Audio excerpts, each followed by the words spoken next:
Welcome to the 2026 TireRack.com One Lap of America, with coverage this year brought to you by thepartsfarm.com.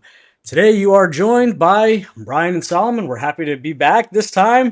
2026, we've been doing this for a very long time, and this is our first show in our new format. And our first interviews in our new format. So we've got some really cool stuff going on this year. Bryan and I in the not quite off season. What would you call it? In the interim? In the The silly season. silly season, we've been working to try and come up with some new ways. And what you can expect this year is some live timing and scoring on here. You can expect some interviews as we are on track and showing you all the action, as well as some throwbacks, some cool information, some camera angles, some in-car as well that we'll be able to see live throughout the event when people are on track. So a whole lot of engaging content that we have planned for you for this year. But we're going to first start with the interviews, as well as by recognizing some of the sponsors that we have this year. So let's kick it off. Of course, Tire Rack here for another year. It's like, what, a million years now they've been sponsors, ever since dinosaurs had to start putting tires and wheels on their feet to get around when we turn those fossils into fuel. So they've been with us for a very long time. Super grateful for them and for all the support that they offer. So yeah, if you're looking to buy tires, wheels, or anything that they offer, go on there, check out their reviews, check out their education, give them a call, and they'll be happy to point you in the right direction. Of course, Parts Farm helping us out to bring you all the coverage this year, stepping it up. They traditionally have just sponsored the trophies, but they're getting even more involved with the event this year, sponsoring all this great coverage. So thank you very much, Rob, and the team from Parts Farm. So I mean, Bryan, they have parts for just about everything, right? But primarily muscle cars, older muscle cars and Mustangs and whatnot. Yeah. And I think if you twist Rob's arm, you might be able to get some John Deere parts too. There you go. Yeah. Also, Rob, a fairly decent farmer in his own right, from cotton to what else does he do? Cotton, peanuts, and then harvest cotton for a bunch of local farm owners there. He, during cotton harvest season, I think he puts in 18, 20-hour days just about every day. Yep, it's true.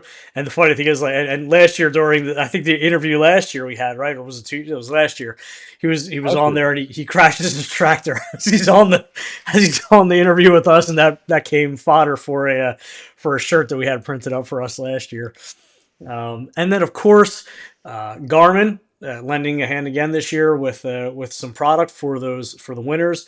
And they've given. I'll show you in fact what they've given us. So they've given us a couple of really cool watches. So we've got the Phoenix 8 here. It's an AMOLED watch here. It'll do everything you need there. And something that I know a lot of people have been talking about because it was released not that long ago.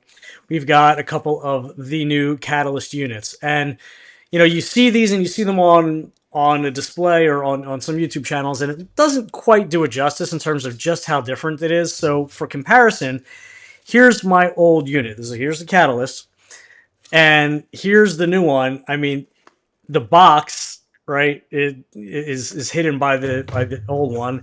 And just to give you another comparison, right, this is the entire unit of the new Catalyst, right?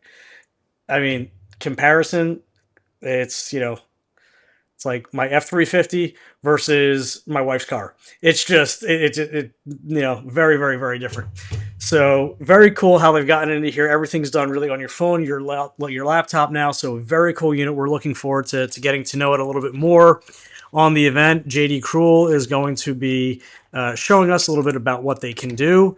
He's been with Garmin for, I think it was the second employee there, something like that, right? I think Third, other than the outside of Gary founders, and Min. Yeah, he was number one, I think. wasn't that okay? So yeah, so he's been there forever. So obviously Garmin from Gary and Min, but it's not Garmin D. Maybe could at some point. Terrible dad joke. Move on. So our route this year, we've got some pretty cool route.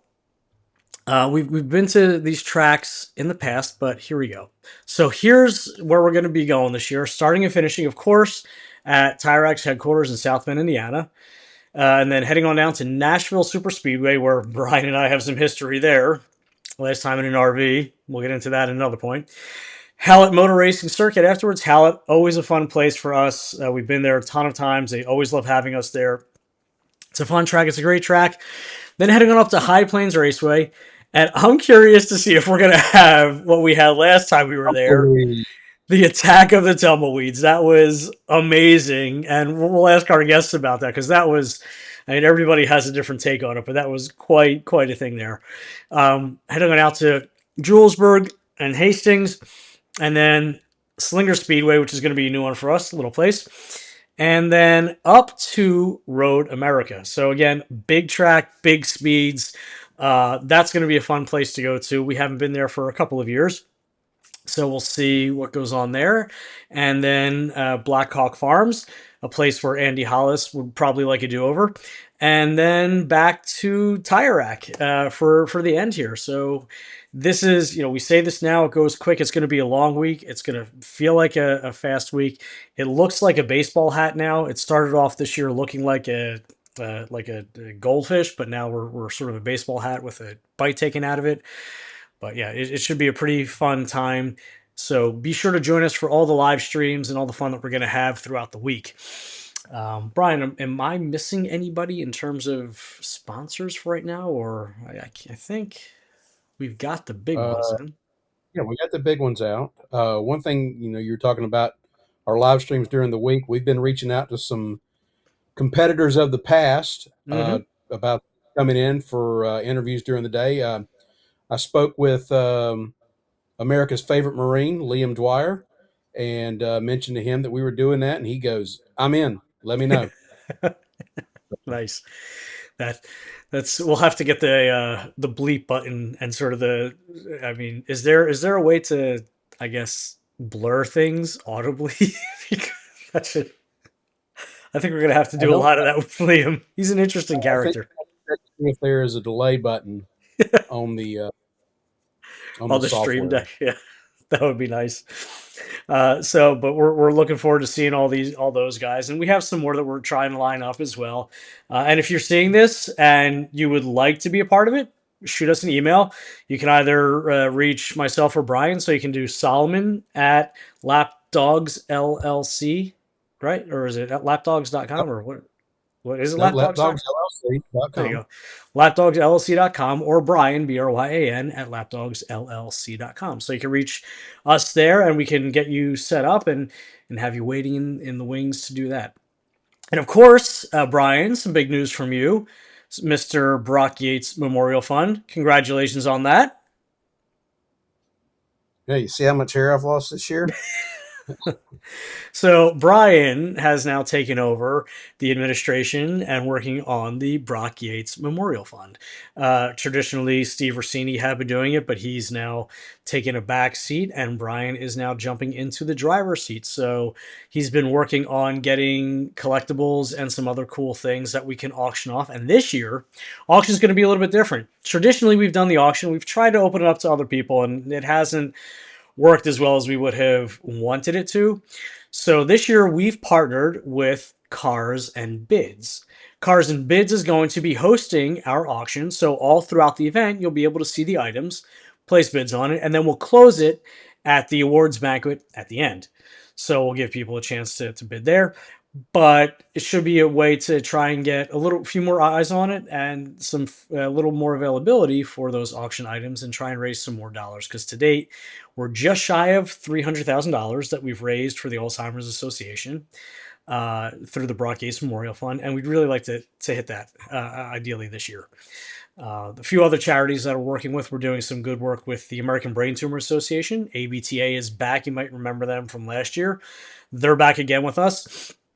They're going to be hosting a few events. They have their own auction going on at Cars and Bids for Volvo V70R wagon. That's going to be driven by the same guys as last year, Filippo, as well as other driver.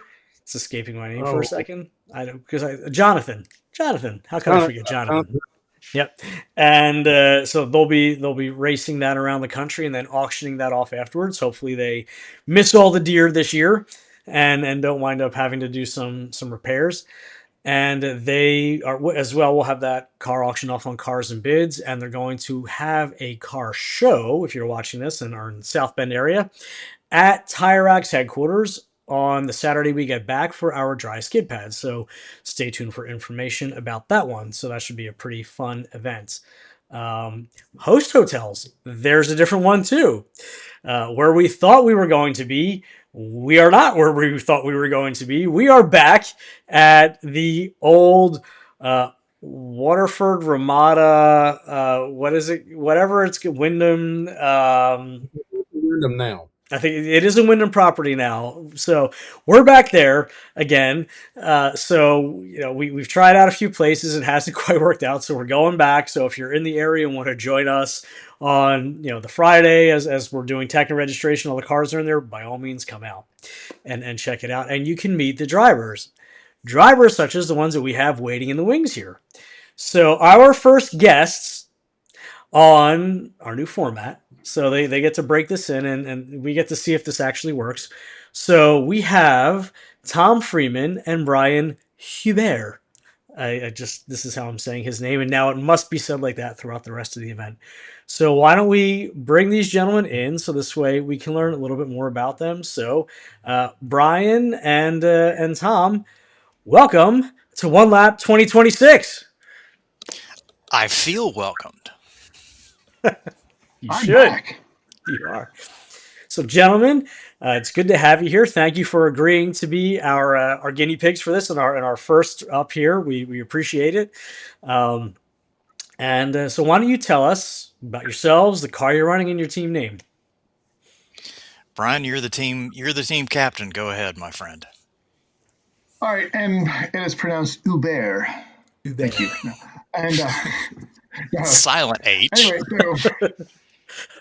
this year we are the So you are an Uber driver. Yes, my wife always jokes with her coworkers when I bring her food. It's Uber Eats. It's Uber Eats, or it's a Uber. It's okay. Whenever I take my wife someplace, I say her Jubers here.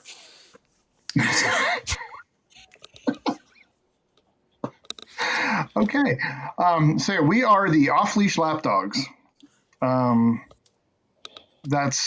were brainstorming some names, and since we're both dog adopters, we figured that would be really good. And a bunch of you guys have all seen Daisy before, and Daisy's the off-leash dog in the neighborhood. And so that's where we came up with the name. This year, we're actually driving my own car rather than me riding with other people. I'm bringing my 2014 Cayman S that I bought almost 2 years ago. So pretty much a stock car other than wheels. That's the only thing I've really done to it. And we'll have some brakes on it so it'll actually stop. So that'll be nice. Very cool. And Tom, last year you were with Blake Osmond, if I'm not mistaken, right? Yes. So This is my fifth one lap, and either it's my toxic personality or something, but I've had a different co-driver every year. So take that for what it's worth. There's a common denominator there. So perhaps first year was in another 981 Cayman S that had a challenge at Hallett. We hope not to repeat that this year. Yeah, let's not do that.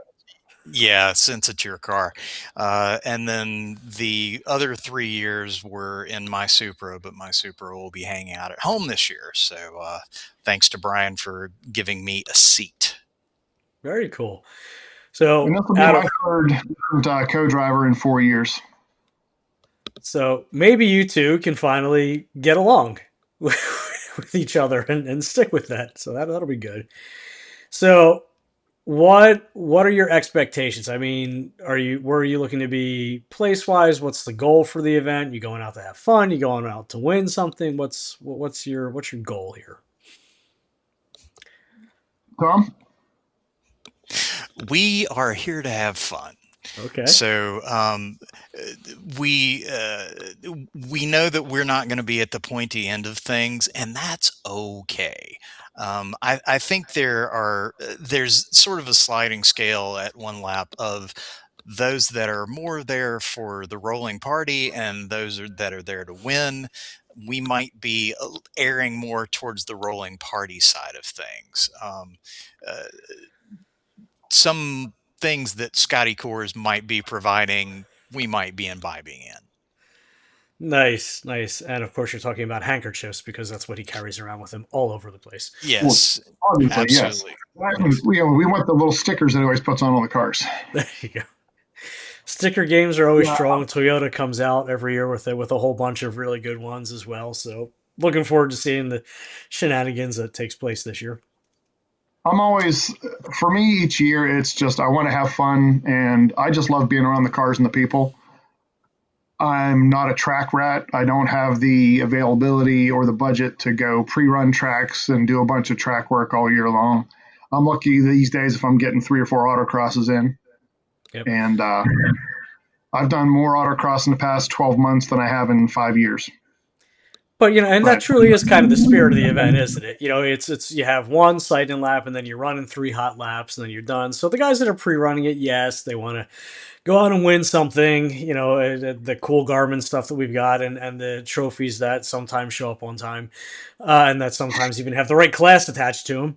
But outside of that, it should be there for the adventure, and it's changed over the years and it hasn't, and we'll get into that in a little bit as well. We have some fun stuff to go through and watch.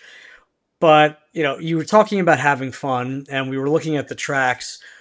Which track are you really kind of looking forward to this year? What do you think is going to be the most fun for you? Right. So I'll bring up our map here, and you can take a I look. think Brian and I will have the same answer.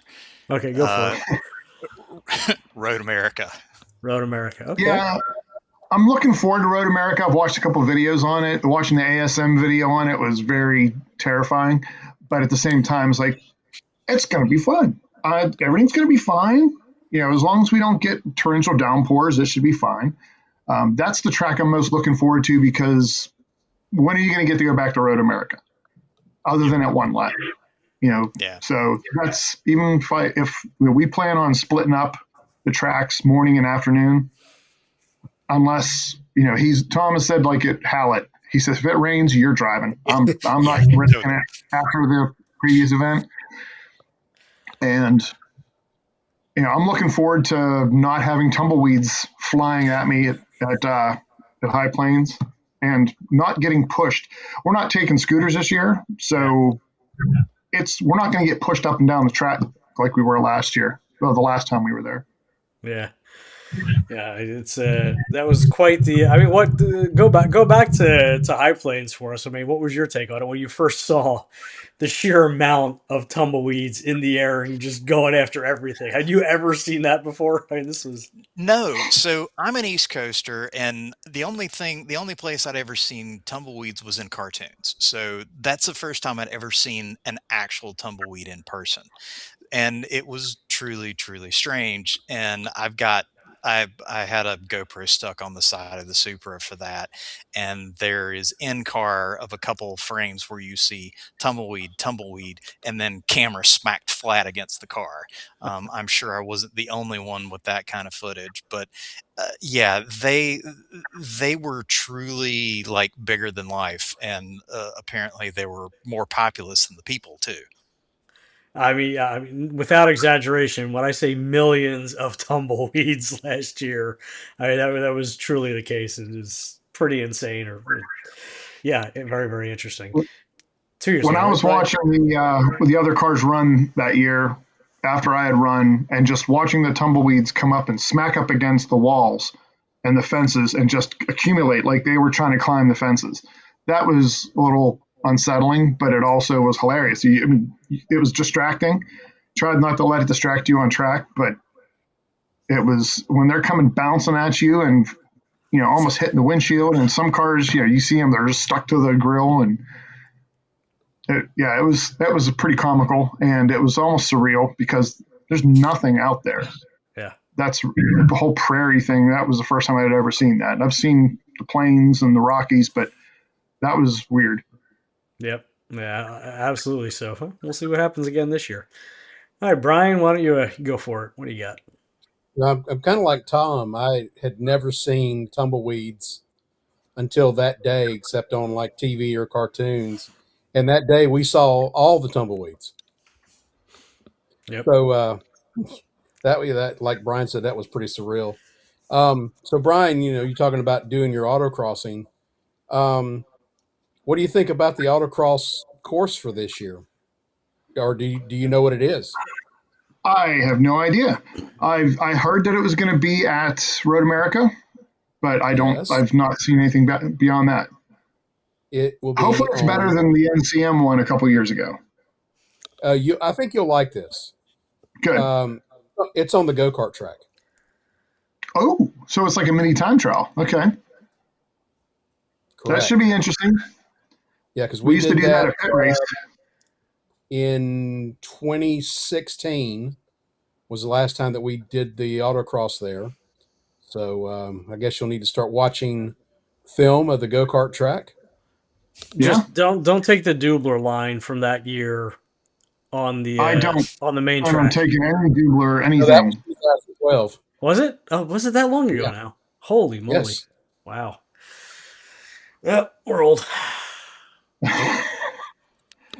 That should prove interesting. I've been autocrossing for this will be my 20th season, so I like smacking the cones around, and that's kind of where I got my start with everything. So I'm interested to see what that's going to be like now. I've not done it on a little kart course before. Very cool. So you have both mentioned that you're dog rescue owners. What are you working with any charities this year? Anything that we should be aware of, or anything that you'd like people to donate to, since you have a platform now to talk about it? For me, we had this grand design of trying to reach out to some local shelters or a local rescue or something, and time got away from us. But my message is adopt. Don't go to the stores and buy dogs. I mean, if you're a hunter and you need a gun dog or something, that's one thing. Or if you want a dog for, something specific. But there are so many dogs and cats out there that need homes, and they may seem wild and crazy. When we got Daisy, she was a complete handful. And to see her, what she was like within a couple months after we got her, was a complete life-changing thing.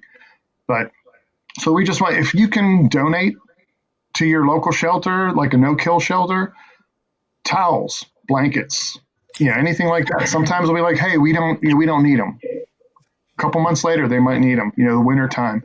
It's something simple like that. You got old towels that you're going to throw away. Just take them to a shelter. Take them to a rescue. Find your local rescue. Even if you can just stop by, take a dog out for a walk. If you don't have a dog, you don't have room for a dog, or you can't keep one in the house, you can still go take one for a walk, spend a day with it. Yep, pretty much what Brian said. I mean, we've done a couple of rescues in the last 15 years, and they are absolutely parts of our family. We have Layla right now. She's a hound mutt, and she's definitely a handful. But she is. We own the house, but she rules the house. I think most dog owners kind of understand that relationship. But yeah, I was going to say the same thing about towels. We actually take old towels to our vet because our vet uses them. But yeah, if there's a shelter that's close by, if you've got a dog rescue, and donate to them, volunteer, whatever you can do, because there's a lot of dogs out there that just need a little bit of love, and then they turn into just the best things that you've ever had. Awesome. And I suppose it's how you two found each other as co-drivers too. You just went into like the co-driver shelter you guys found, and you got each other. You got hooked up, and hopefully it'll be a really nice story at the end of the day.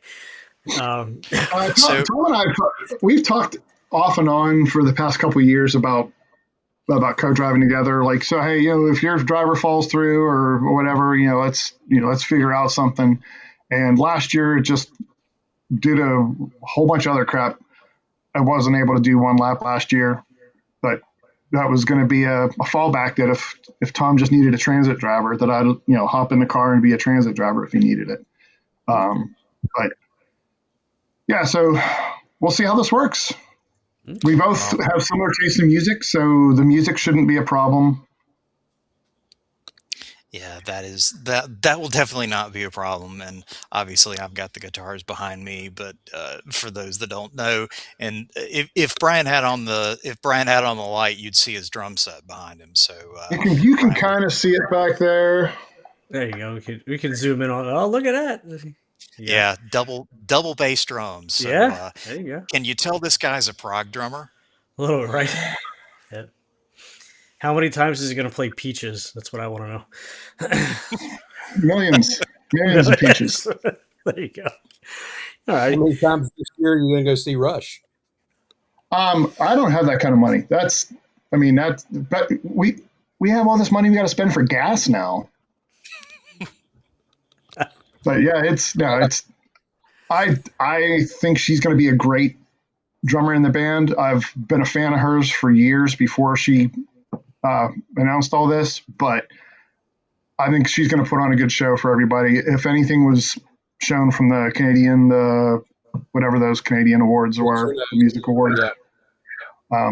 But yeah, I have a hard time going to shows anymore. Too many people, and I want to be able to listen to the music and not hear the crowds. I think Tool 2-3 years ago was the last show I went to, and I'm good.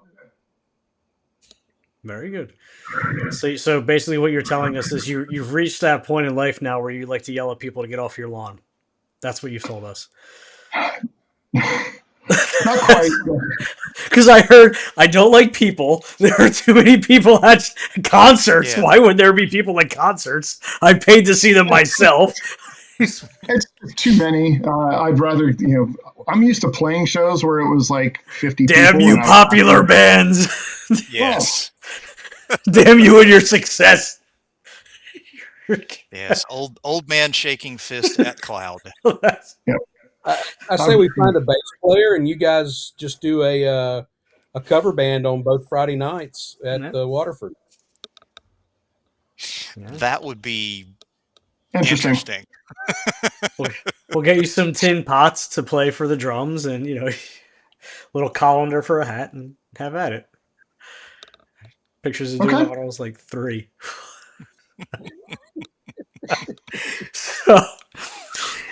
So shenanigans aside, we were that one. Yeah, we were. We'll get pictures of that one. We'll stream that.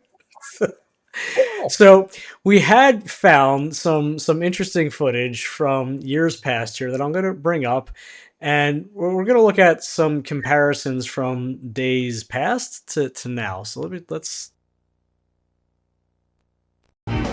What challenge pits car and driver against 10,000 grueling miles around the United States?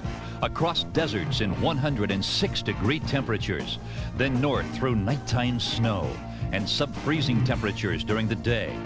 Racing against the clock at famous raceways such as Sears Point, California, Indianapolis Raceway Park in Indiana, Sebring, Florida, Ascot Raceway, California, then climbing the treacherous hills at Chimney Rock, North Carolina, and Pikes Peak, Colorado.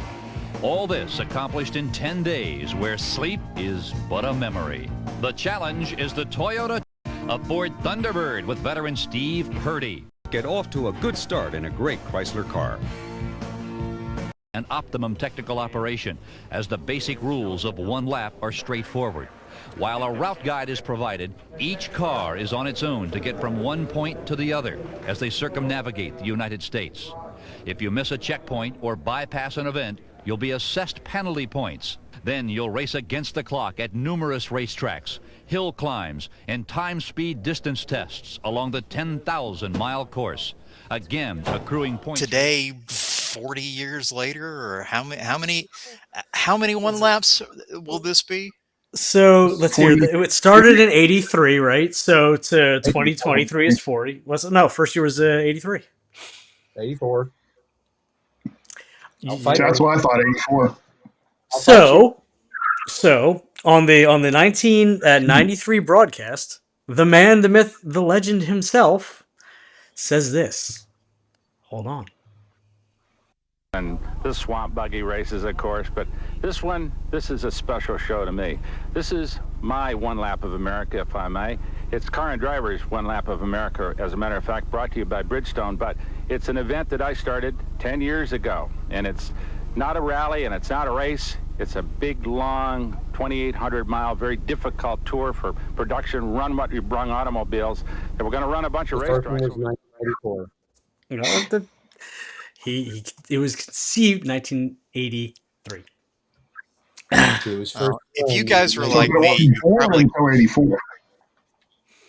you probably all got Car and Driver magazine as a kid, and I remember following the early one laps. Like, I would read that magazine back to front every month, but the one laps way back then, I was like, I'm going to do this. And I was a little kid, and I was like, maybe someday I'll do this. And then it took me to nearly 50 years old to be able to do it, but at least I made it. Yeah. I see Brian. Brian's bringing up the phone. Oh, man, he's checking his Facebook pages. Is an annual motorsports event in the United States that has been held since 1984. Bam! Well, the man who started it says otherwise. Why don't you call Brocker? Let's get him on the broadcast.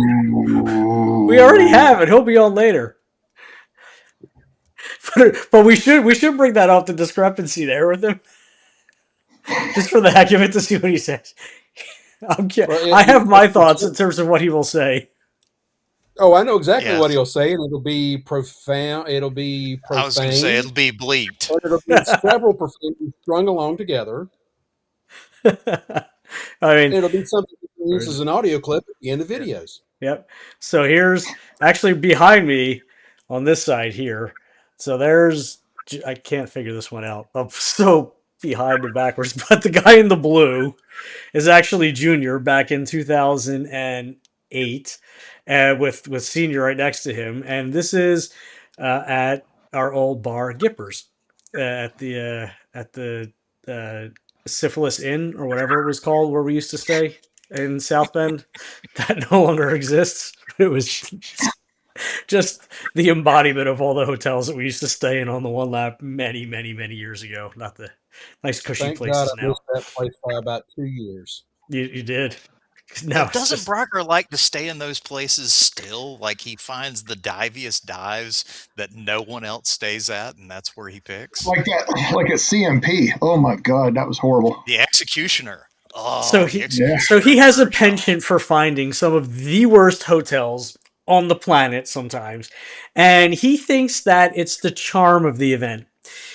We differ in opinions because, obviously I've been doing this with him for quite some time, and there have been many times where we've stayed at the same hotels before I let Brian start actually booking all of our hotels.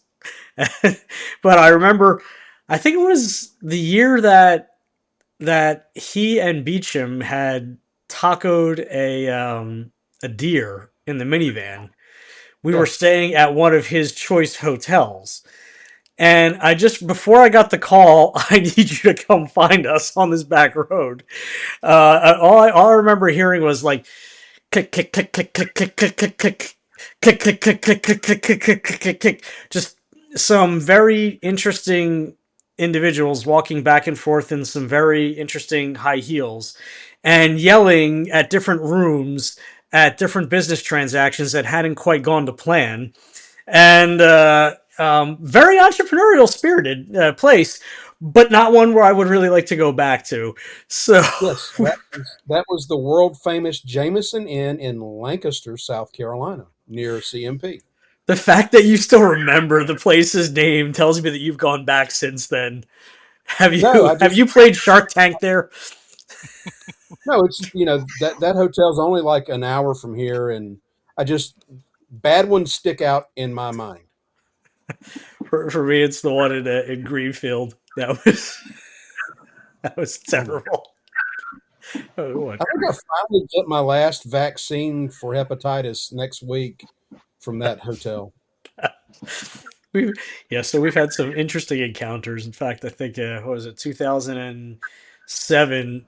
we stayed at a place on the way to Miller, I think it was, and it was just this person's house effectively, and they had like a room that we had rented. I don't know how we found it. I don't know why we were there, but I just remember the mattress being the suggestion of a mattress with just many springs poking up through it, and the towels being 120 grit sandpaper and as thin as toilet paper. So it was just a bad combination of lots of things that Yeah, happened. that was an Airbnb stab.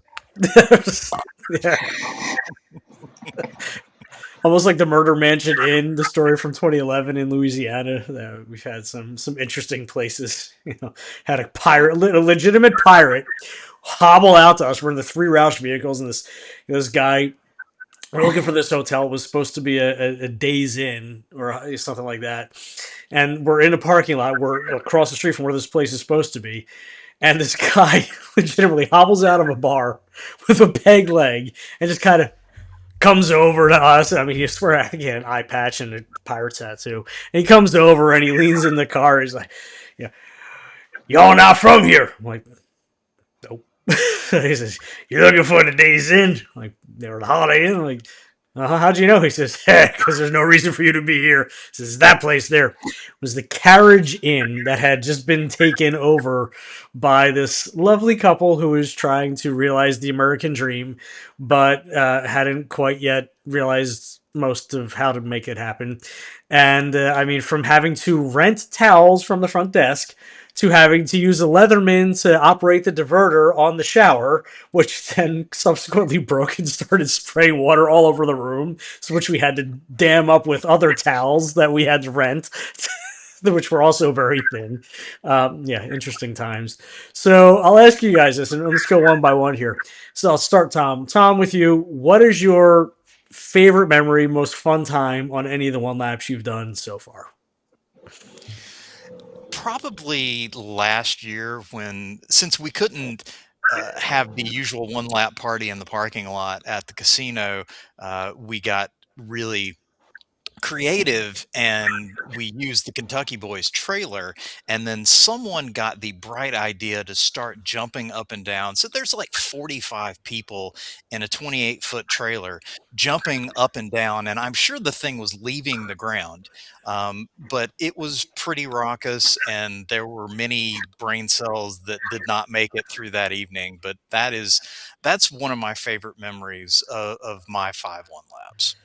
That was a good time, and we do have video of that. And in fact, I'm not going to go looking for it now, but I'll have to queue it up at another point in time. But it was a good time. It was, and I I think we were just remember seeing those videos. That was pretty impressive. it, it was very interesting. Scotty Kors and his handkerchiefs made it a really good time. That's for sure. All right, all right, Hubert, what you got? Or Hubert? Um, let's see. I think overall, I think 2023 was probably my most fun. I didn't have anything like that was just one outstanding moment in that event. I think the craziest part of it was trying to keep up with Scotty and Peter Lear leaving Nashville. I think we were heading to Texas, right? Eagles ECR. Canyon. Yeah. Yeah. They're like, hey, since you guys are a low number, you're getting out pretty early. Why don't you come follow us? It'll be fine. And Dan was driving, and I'm like, oh, okay. And I think after about 20 minutes, we got blocked by a truck, not purposely blocked, but we got blocked up, and Dan had to aggressively catch up. I'll just leave it at that. And after that, we got close to Memphis, and I just radioed, we want to stay alive, so we're just going to hang back, and we'll meet up with you guys for dinner somewhere else, because just traversing through Memphis was not fun, and very brightly colored stickered cars. So I think that was probably one of my more fun times with it. My first trip was kind of a blur. I was trying to take it all in. So 23 with Dan was a lot of fun because he and I knew each other so well. I mean, we still do. We're still friends and everything. But I think that was probably the best. That whole session right through there going to Eagles Canyon and everything was probably the most fun I had. Most Very cool. terrifying was Atlanta, but that's a whole other story. All right, and you've heard my stories many times. I'm going to ask my co-driver here since 2012. What is your probably most memorable, or one of your most memorable? Because I'm sure you've got a bunch, but what's your most memorable time there, or one that you really enjoy Oh, enjoy. or don't enjoy? Well, don't enjoy I the know this one. 2015 ride through Oklahoma City and Norman, and then of course the debacle at the KOA in Tennessee in 23. um, Probably my favorite was our drive with going towards NOLA Yeah.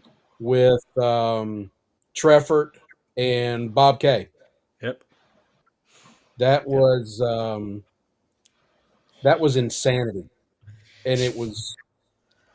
I'd do it again tomorrow. It was fun, but let's paint the picture. So you got shenanigans going on as it is, but at its core, right? I mean, I'm sure all of you have seen Top Gear at some point in time, and there's this beautiful cinematography that goes on with it, especially in the latter years or the Grand Tour, right? And you have these picturesque moments sometimes of the cars rolling down the highway. So start with that as your base scene, and think about on a 2-lane road going, over the swamps and the bayous of Louisiana, heading toward NOLA, with the sun coming down low. You're sort of a red sky with what was it, the Mercedes? He had the Yeah, the Darth Vader, SLS. yeah, the SLS, and Bob Kay and his GTR. We were in the Shakir Orange M6 Grand Coupe, right? So we're in some pretty cool looking cars on this 2-lane road going at a decent clip, having some shenanigans back and forth, and it was just one of those things where you have the windows down, you have the music up, you've got fun going on, you're with your friends, and it was just one of those picturesque, perfect moments that you can draw back to and say, this is why I come back year after year after year for these little moments, because as I'm sure everybody here knows, life is not comprised of those are few and far between when you get those. So when you can get those and find something that generates those, you tend to hold on to it. So that was certainly one of those that yeah, I agree, that sticks out for me as well. It was a fun time for sure, no doubt. But Well, and that's something that we all talk about with people that we've competed with, and when I try and explain this to people, what I do, why I do it, is that, I mean, it really is that bucket list that never gets filled. You you say you want to come do this. Oh, I always wanted to do this. I wanted to do something like this, and then you do it, and it's like, okay, well now I got to go back. I got to do something different. Whether it's a different car or hey, that looks like a really cool route. I got to do this, or different co-drivers. It's so much fun, and it's not about getting the fast lap times. It's not about you know getting that perfect autocross run or a drag strip. Not that I've ever done a drag strip because it's rained each time, but we did one last it year. really Yes, we did. yeah, why not? I didn't go last year, but it Thank really you. is about being being with everybody and the stuff that you hold on to years down the road. Whether it's I got a piece of Tracy Ramsey's Cayman right here that I'd knocked off.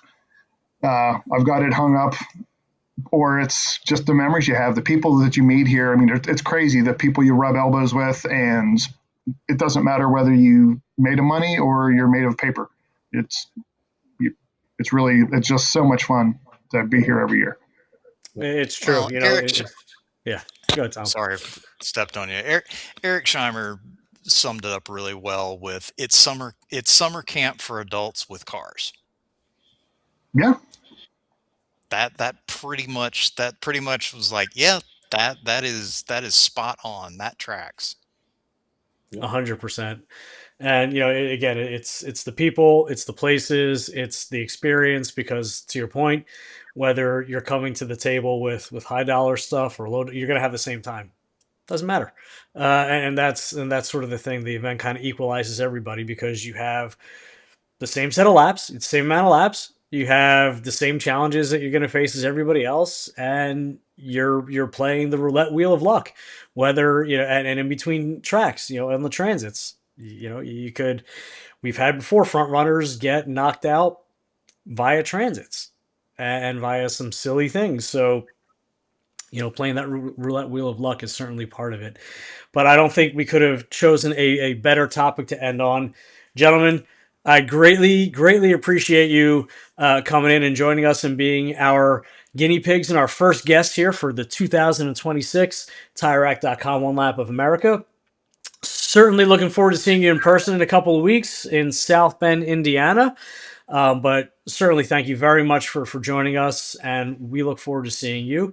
I'm going to kick you off here, and then I'm going to continue with Brian, but I need to now get these guys away, right? So let's get rid of our guests here. So toodaloo, Mr. Guest, how do we do this now? Add left, add right. So I'm going to go back to me, and then I'm going to add you to my right. There you are. Hi, Brian. We're still getting used to this stuff, and learning is part of the one lap too, as we figure this out. But that was a lot of fun. I'm glad we're able to talk with Tom and Brian. That was a good time there. So final thought, Brian. What are you looking forward to this year? I mean, we've got a lot of tech we're going to be working with this year, a lot of neat stuff. What are your thoughts? Seeing the extended family again. That's that's the best part about the event. Seeing your friends who have become family over the years, and getting to reconnect with them for an entire week. Looking forward to going to Hallett, since you and I didn't get to make the trip to Hallett in 23.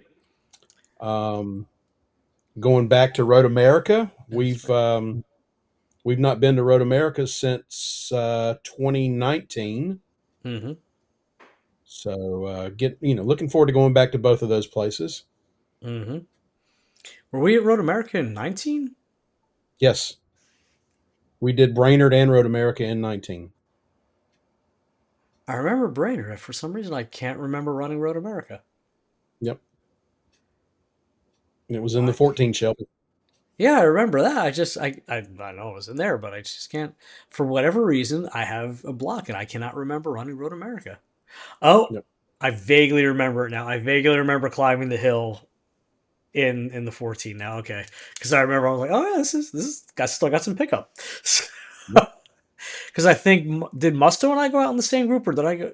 I think I'm trying to remember. I think we get in the group right behind. Okay. Because I remember we went out of the same group at Brainerd. Yep. Okay, interesting. But yeah, good times there. Because then I think before we did that, that was Steve Loudon when he first got the Corvette that he wound up subsequently winning in, and then his Corvette had some issues there. Well, I think Milner was there that day, or somebody was there that day who was supposed to have had some experience with the car. Well, he had who did he have co-driving with him? That was it. Dane Cameron? No, it was one of the Pratt and Miller guys. Yeah, that was his driver that year. And it was kind of funny.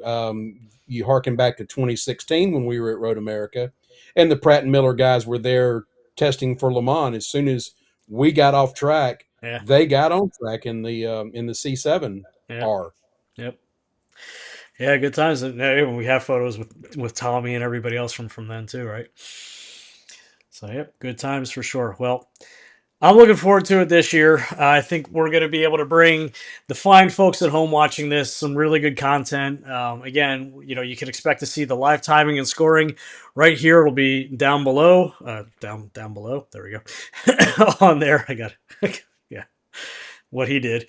So it'll be down below. So you'll be able to see the cars on track this year. You'll see the times that they have coming across. Again, we're going to have live in cars throughout the day. We're going to have guests back and forth. So it'll be a little more like this kind of a format with the one lap going on in the background. So we'll be able to actually maybe keep engaged, have some conversations. We'll chat. We'll kibitz a little bit. You can talk amongst yourselves. And we'll just have a good time this year. So looking forward to kind of bringing that vibe to the whole event.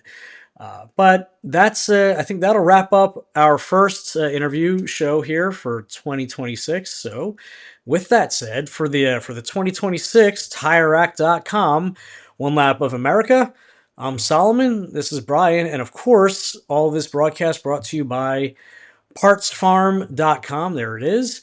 And go check them out. Go show some love to the Tire Rack. And again, thank you very much to Garmin for the cool product that we can't wait to give to our winners for this year. So with that said, thanks so much for watching.